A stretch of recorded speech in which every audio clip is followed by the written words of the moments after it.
Railway साखळी स्फोटांबाबतच्या हायकोर्टाच्या निकालाला राज्य सरकारचं सुप्रीम कोर्टात आव्हान, आज होणार सुनावणी। मुख्यमंत्री देवेंद्र फडणवीस आणि उपमुख्यमंत्री अजित पवार आज दिल्ली दौऱ्यावर। जेएनयू विद्यापीठात छत्रपती शिवाजी महाराज अध्यासन केंद्राच्या कोनशिलेचं होणार उद्घाटन। ज्येष्ठ कायदेतज्ञ उज्ज्वल निकम आज घेणार राज्यसभेत खासदारकीची शपथ। निकम यांची राष्ट्रपतींकडून नामनिर्देशित सदस्य म्हणून राज्यसभेवर नियुक्ती। पीओपी गणेश मूर्ती संदर्भातील आज सुनावणीकडे सार्वजनिक गणेशोत्सव मंडळाच्या नजरा।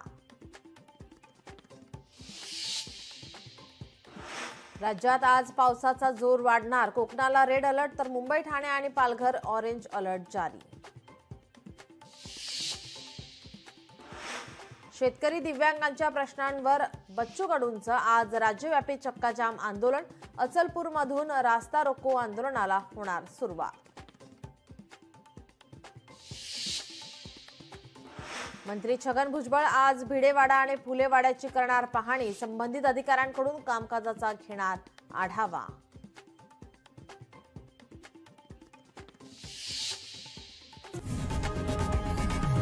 लोकशाही मराठी ऐका, पहा, जागरूक रहा।